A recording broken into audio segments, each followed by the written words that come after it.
You hear that, everyone? Guy. Nobody move! The story of Death Race begins with the collapse of the American economy, resulting in a drastic rise in crime rates. In response, many criminals were imprisoned in facilities operated by private corporations.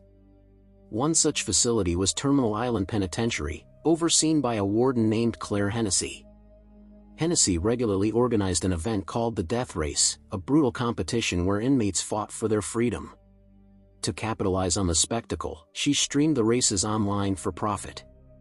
During one particular race, a masked driver known as Frankenstein competed with his female navigator, Case. Case advised Frankenstein to slow down to avoid gunfire from their rival, Joe, but Frankenstein refused, determined to cross the finish line. Instead, he pushed Case out of the car to protect her, but moments later, Joe managed to blow up Frankenstein's vehicle, killing him instantly.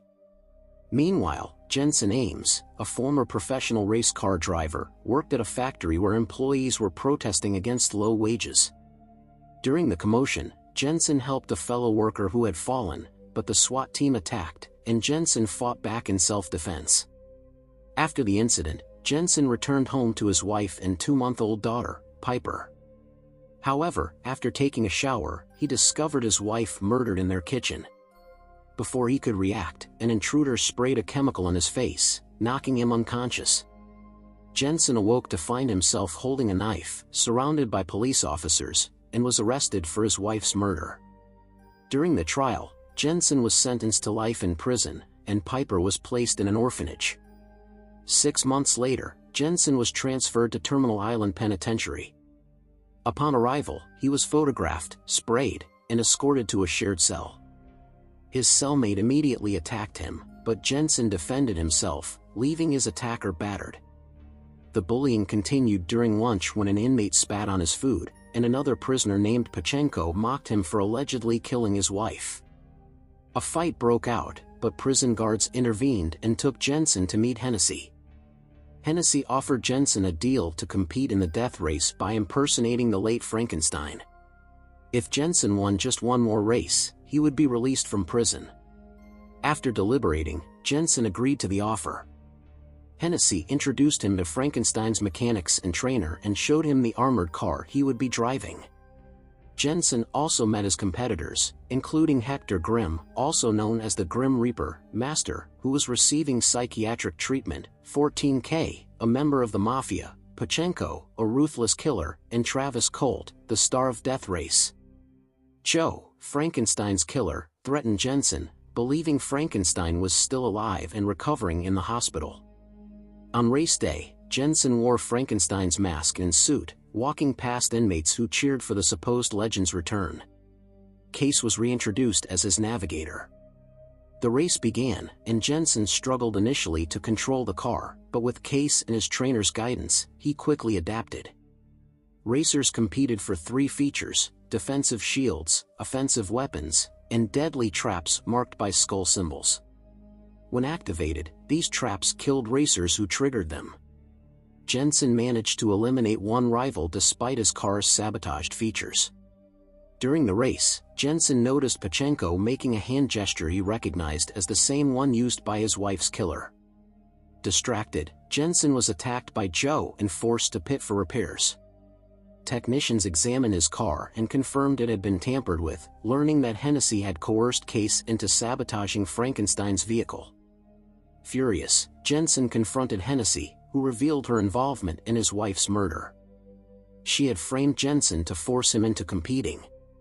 Hennessy threatened to harm Piper if he refused to race again, leaving Jensen with no choice but to comply.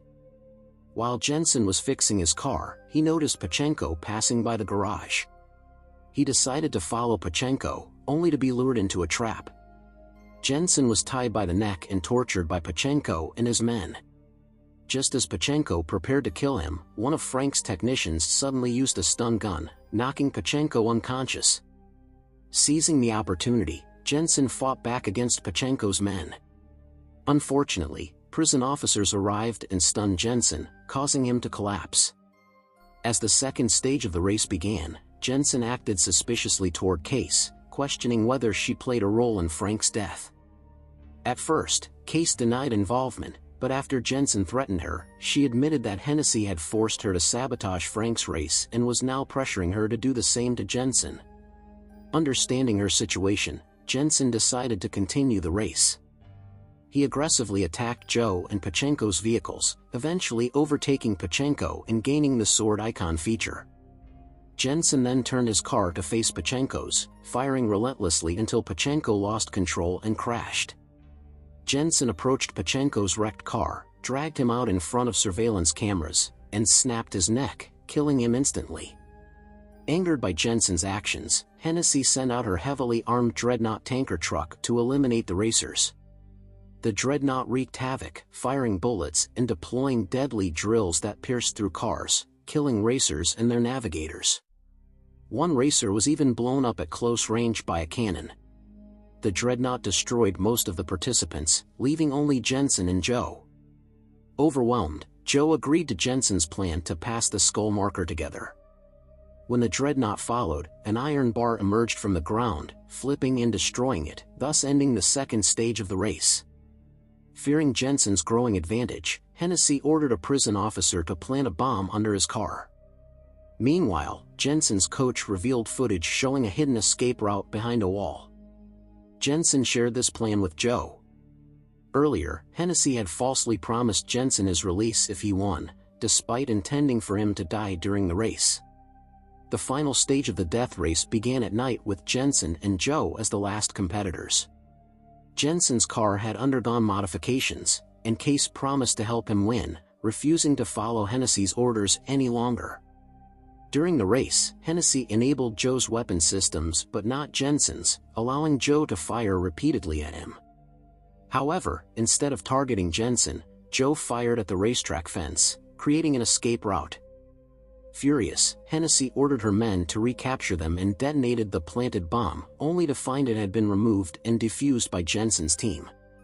Jensen and Joe faced pursuit by police and helicopters. To aid Jensen's escape, Case pretended to be him, wearing Frank's mask and driving the car while Jensen fled on foot. Case was recaptured, but authorities believed she was Jensen, earning Hennessy praise for his capture. Meanwhile, Hennessy received a package in her office containing the defused bomb. The device suddenly activated and exploded, killing her and her men. It was later revealed that Jensen's coach, seeking revenge for Hennessy's cruelty, had sent the bomb. 6 months after escaping prison, Jensen and Joe opened an auto repair shop in Miami.